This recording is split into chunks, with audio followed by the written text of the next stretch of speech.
یعنی حضور پاک بالکل اور ان کی آل آل، حضرت علی اور حضرت فاطمہ، یا حضور پاک نے اپنی بیویوں کے ساتھ جو رویہ رکھا، اگر ان کو پیش نظر مد نظر رکھا جائے، اور ظاہر ہے کہ وہ اسلام ہی کا نظریہ پیش جی کر رہے تھے، جی تو وہ یہ ہے کہ اپنی جو ہے وہ ازواج کے ساتھ انتہائی عزت و احترام سے پیش آؤ، ہے نا۔ عجیب بات ہے کہ کوئی تاریخ آج تک، یعنی وہ لوگ جنہوں نے پروفٹ کی سیرت کو مسخ کرنے کی کوشش کی گئی، آپ دیکھیے رسول کو کتنا جو ہے وہ ویسٹرن رائٹرز نے کتنے الزامات لگائے ہیں ذات پہ، لیکن کسی ایک نے یہ الزام نہیں لگایا کہ رسول نے اپنی کسی بیوی کے ساتھ کوئی جو ہے وہ برا سلوک کیا ہو، کوئی کسی ایک جگہ یہ نہیں کہا گیا، اور مختلف نوعیت کے الزامات لگائے ہیں، بالکل لیکن یہ نہیں کہا کہ نبی نے کسی اپنی زوجہ کے ساتھ برے انداز میں گفتگو کی ہو، برا سلوک کیا ہو، یا کوئی ایسی حرکت کی ہو جو ماڈرن زمانے میں بہت بری سمجھی جاتی ہے۔ بالکل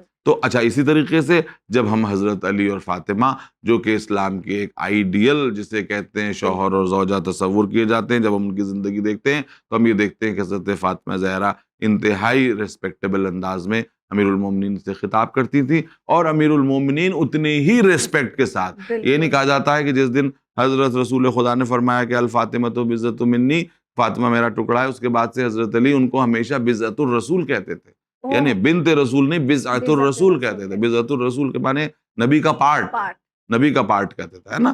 اور وہ ہمیشہ ان کو ابو الحسن کہہ کے خطاب کرتی تھی، جو کہ عرب میں عزت کا ایک وہ، یعنی انہوں نے کبھی بھی عام طور پہ جو ہے وہ علی نہیں کہا، بلکہ ہمیشہ ابو الحسن کہا۔ تو ابو الحسن جو ہے وہ عرب میں ہمیشہ کنیت جو ہے وہ احترام کے لیے پکاری جاتی تھی، ہر انسان کو اس کے بیٹے کے نام سے پکارا جاتا تھا، اور یہ جو ہے وہ اس کے لیے اس کو ریسپیکٹ دینے کا ایک طریقہ تھا، ہے نا، کہ امیر المومنین کو زیادہ تر لوگ اس زمانے میں جب آپ تاریخ پڑھتے، کتابیں پڑھتے، تو اس میں ابو الحسن کہا جاتا ہے۔ تو یہ، اور کہیں بھی ہمیں تاریخ میں یہ نہیں ملتا کہ حضرت علی و فاطمہ نے زندگی کے ان ایشوز کے اوپر جھگڑا فساد کیا ہو، یا یہ کہ آپس میں کسی ایک نے دوسرے کو کسی بھی طرح ہلکے سے ہلکے انداز میں، غلط انداز میں مخاطب کیا ہو۔ جی، پر انہوں نے ایک دوسرے کا حق بھی پامال نہیں کیا، یہ بھی تو انہوں نے دیکھا ہے نا، پوری طریقے سے۔ اور یہ دیکھیے، یہ بھی بات یہیں پہ آ جاتی ہے کہ کوئی ورک کی بالکل لگی بندھی ڈیکوٹمی نہیں ہے کہ تمہیں یہ باہر کا کام کرنا ہے تو مجھے اندر کا کام کرنا ہے، ایسا کچھ نہیں ہے۔ حضرت علی جو ہیں وہ گھر کے کام بھی انجام دے دیا کرتے تھے، ہے نا، اور یہ کہ پانی بھر کے، تو یہ تو کہا ہی جاتا ہے کہ پانی بھر کے لے آتے تھے، باہر سے پانی بھر کے لے آتے تھے۔ اگر ان کا کام یہ ہے کہ جو ہے وہ مزدوری کر کے، محنت مزدوری کر کے جائز انداز میں رزق لے کر کے آتے تھے، تو حضرت فاطمہ زہرا جو ہیں وہ اس کو جو رزق وہ لے کر کے آئے، مثلا جو لائے ہیں، گندم لائے ہیں، اس کو جو ہے وہ اس کو پیسنا، اس کو جو ہے وہ اس کا آٹا بنا کر کے روٹیاں پکانا، یہ وہ اس کو انجام دیتی تھی۔ لیکن اس کے باوجود ایسا نہیں تھا کہ کوئی بالکل واٹر ٹائٹ کمپارٹمنٹ ہے کہ نہیں تم باہر کا کام کرو گے اور ہم اندر کا کام کریں، ایسا نہیں ہے۔ امیر المومنین گھر کے کام کو بھی انجام دیتے تھے، اور ایک جسے کہتے ہیں کہ یہ جو 10 برس کا عرصہ، تقریباً 8 برس کا عرصہ گزرا ہے، وہ انتہائی صلح اور عاشتی اور میوچل ریسپیکٹ، میوچل لو کے اوپر گزرا ہے۔ تو باقی تو پھر قرآن میں، قرآن انفیکٹ جو گھر میں فساد ہوتے ہیں اس کی اصلی وجہ کس کو قرار دیتا ہے؟ قرآن اور اسلام گھر کے فساد کی اصل وجہ انانیت کو قرار دیتا، اچھا، ایگو کو قرار دیتا۔ جب سیلف انٹائٹلمنٹ، بالکل بالکل، انسان کی جتنے بھی اس طرح کے جھگڑے فساد ہوتے ہیں، اس میں اگر انسان انانیت کو چھوڑ دے، ایگو کو چھوڑ دے، تو یہ ایگو ہی ہے کہ جو ہر جگہ اس کو جو ہاں بالکل پہلا دنیا کا جو فساد ہوا تھا، بالکل شیطان کا، حضرت آدم سے فساد کاہے کا تھا؟ ایگو کا تھا۔ حابیل اور قابیل کا فساد کاہے کا تھا؟ کس بات کا فساد؟ وہ جلن تھی، ایگو۔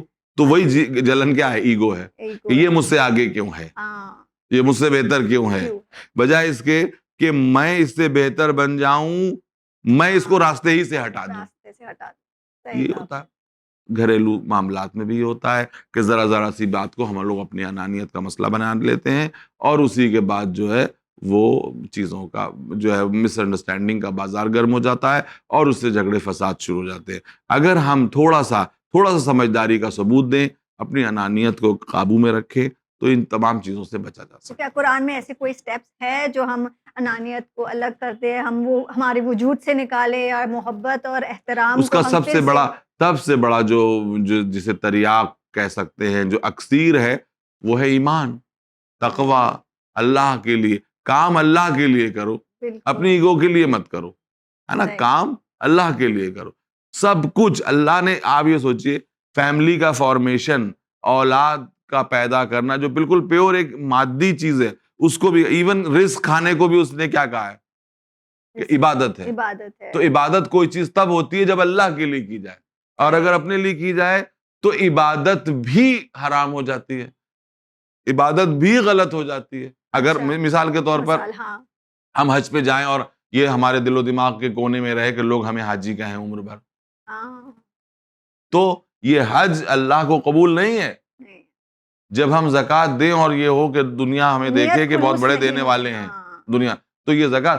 اور اگر ہم کھانا کھا رہے ہیں جو کہ پیور مٹیریل ایکسرسائز ہے، اگر ہماری نیت یہ ہے کہ ہم اپنے جسم کو مضبوط کریں تاکہ اللہ کے فرائض کو انجام دیں، تو وہ عبادت ہے نا۔ آپ صحیح، دیکھیے قرآن کیا کہہ رہا ہے، سورہ دہر میں کیا کہہ رہا ہے، یطعمون الطعام علی حبہ مسکینا و یتیما و اسیرا۔ یہ لوگ کون ہیں جو یطعمون الطعام لوگوں کو کھلاتے ہیں، علی حبہ اس کی محبت پہ کھلاتے ہیں، اپنے نفس کی محبت پہ نہیں کھلاتے۔ بالکل صحیح، انانیت یہ نہیں کہ اس کو کھلا دیں تاکہ ہمارے اندر فخر پیدا ہو جائے، غرور پیدا ہو جائے، تکبر پیدا ہو جائے، یا کم سے کم یہ کہ لوگ مجھے بہت بڑا جو ہے وہ داتا سمجھیں، جی، دینے والا سمجھیں، دینے والا، یعنی اللہ حبہ۔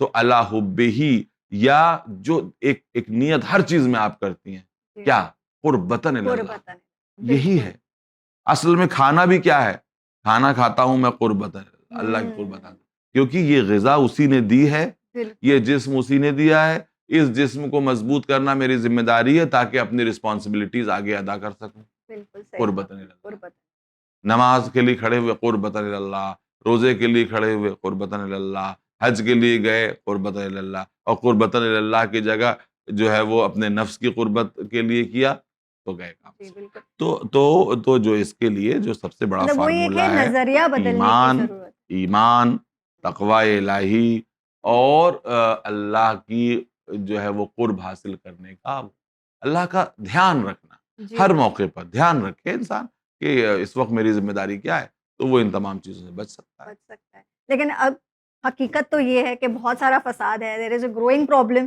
کہ فیملیز ٹوٹ رہی ہے، اور اکثر ہم دیکھتے ہیں کہ فیملیز میں جب مرد اور شوہر اور زن میں ہم دیکھتے ہیں کہ ڈومیسٹک ابیوز ہو رہا ہے، بھلے وہ مینٹل ہو یا فزیکل ہو، تو کیا قرآن اس کے بارے میں کچھ ہدایت میں نے دیتا عرض ہے؟ کیا کہ دیکھیے آج کیوں ڈومیسٹک ابیوز ہو رہا ہے، کیوں فیملیز ٹوٹ رہی ہیں؟ جو عورت گھر سے باہر نکلتی ہے اور چند پیسے کما کے لاتی ہے، یہ بڑی اچھی بات ہے، اس کے ساتھ ساتھ وہ انانیت بھی کما کے لے آتی ہے کہ میں بھی ارننگ ممبر ہوں، میری بات بھی اتنی مانی جانی چاہیے، لیکن جو یہ جذبہ ہے نا، یہ جذبہ مس پلیس جگہ جگہ جب ایکسپریشن دیتا ہے، اس ایکسپریشن کے بعد اس کا کاؤنٹر ایکسپریشن ہوتا ہے کہ لیکن نہیں ہوتا؟ ایک نقطہ ہے یہاں پہ، جب آپ کہہ رہے کہ نا عورت گھر میں پیسہ کما کے لاتی ہے، وہ تو آئیڈیلی واجب ہے مرد پر کہ وہ پیسہ کما کے لائے، لیکن جب وہ عورت ہاتھ بٹا رہی ہے، اور اکثر ہم دیکھ رہے ہیں آج کی سوسائٹی میں کہ مرد چاہتے ہیں کہ عورتیں کما کے لائے، ٹھیک ہے، تو پھر لیکن وہ سرپرستی صرف مرد کو کرنی ہے، وہ غلط ہے، بالکل غلط ہے، تو اس میں بالکل، انانیت مرد کا بھی تو بالکل مرد کی انانیت زیادہ بڑی ہوتی ہے، وہ مرد کی بھائی وہ بھی غلط ہے۔ سب سے پہلے میرا مقصد یہ نہیں ہے کہ میں عورت کی انانیت کی بات کروں، مرد کی انانیت تو زیادہ بڑی ہے، مرد ہی کی انانیت سے اکثر گھر پریوار جو ہے وہ ٹوٹتے ہیں اور تمام باتیں ہوتی ہیں۔ میں نے عرض کیا کہ یہ جو گروتھ جو ہے وہ اس وجہ سے ہے کہ جب عورت کما کے لائی تو اس کے اندر بھی تو ایک کانفیڈنس پیدا ہوا کہ گھر کو چلانے میں میرا بھی بہت بڑا ہاتھ ہے، تو میری بات بھی مانی جانی چاہیے۔ اچھا، اب شوہر صاحب یہ تو نہیں کر رہے ہیں، یعنی عورت کو کما کے لانے کی اجازت تو دے رہے ہیں، اور یہ بھی چاہ رہے ہیں کہ وہ ویسے ہی پہلے کی طرح جو ہے وہ دبی کچلی پڑی رہے، تو یہ تو نہیں ہوگا۔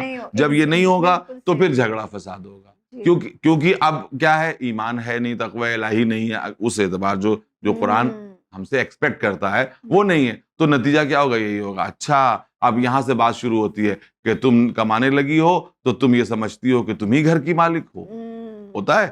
اچھا، یہ ایکسپریشن سو مینی ورڈز میں نہیں کہا جاتا ہے، اندر یہی شروع ہو جاتا ہے کہ ان کے بہت نخرے ہو گئے ہیں، یہ بہت زیادہ، یہ جب سے کمانے لگی ہیں ان کا یہ ہو گیا.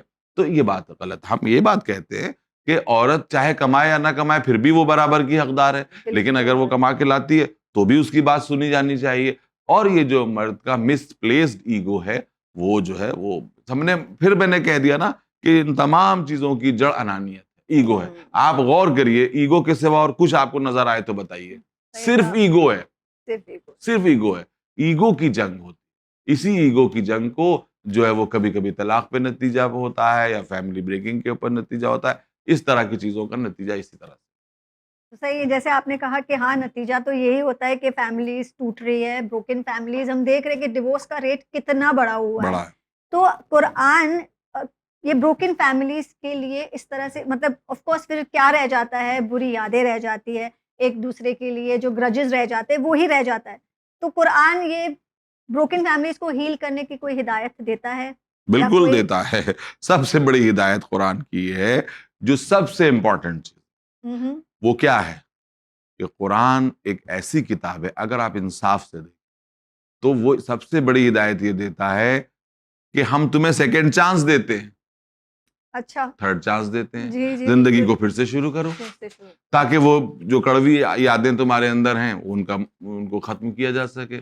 مرد کو بھی اسی طرح سیکنڈ چانس دیتا ہے، عورت کو بھی سیکنڈ چانس دیتا ہے. مثال کے طور یہ جو طلاق ہے، طلاق کے بعد ری میرج ہے، یہ خود اپنے آپ میں اگر آپ غور سے دیکھیے، میں آپ سے کہتا ہوں جتنے لوگ دیکھ رہے ہیں سن رہے ہیں، ایک بات پہ سینے پہ ہاتھ رکھ کے یہ بات بتائیں کہ یہ بات سچ ہے کہ نہیں. اگر آپ کسی ایسے محل میں داخل ہوں جو بہت خوبصورت ہے، بڑا لگژریس ہے، لیکن اس میں داخل ہونے کا راستہ ہے اور نکلنے کا راستہ نہیں ہے، اس محل کو آپ کیا نام دیں گی؟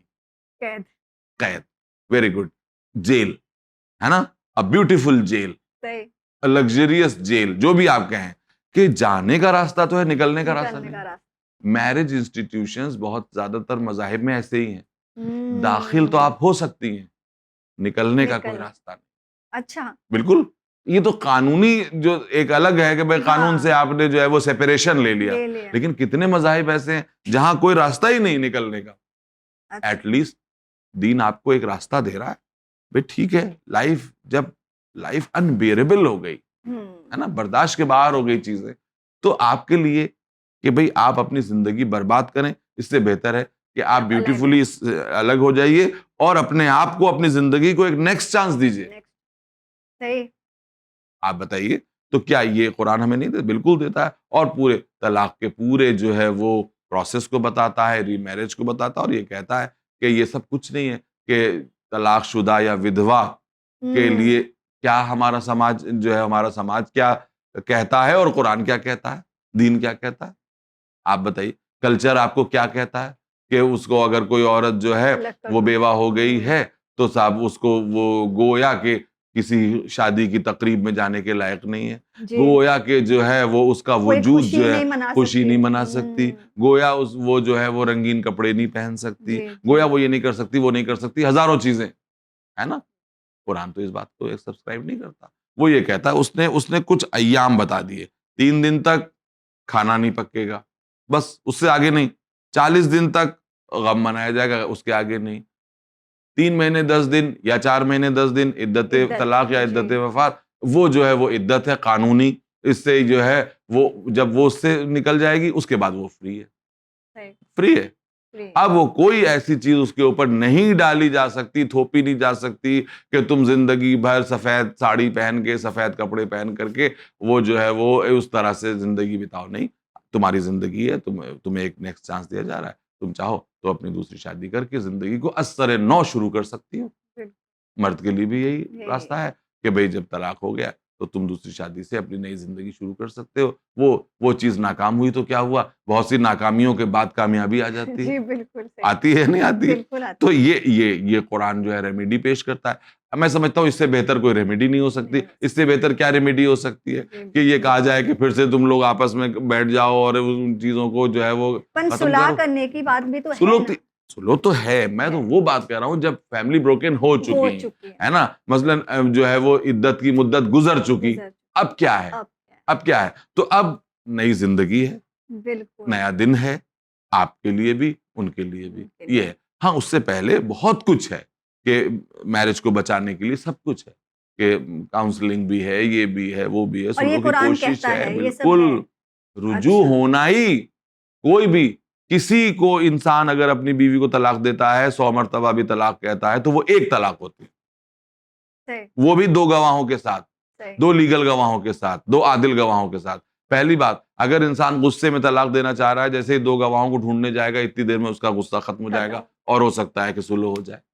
اچھا چلیے مان بھی لیا کہ 2 گواہوں کو لا کر کے اس نے طلاق دے دی, تو وہ پہلی طلاق ہوگی.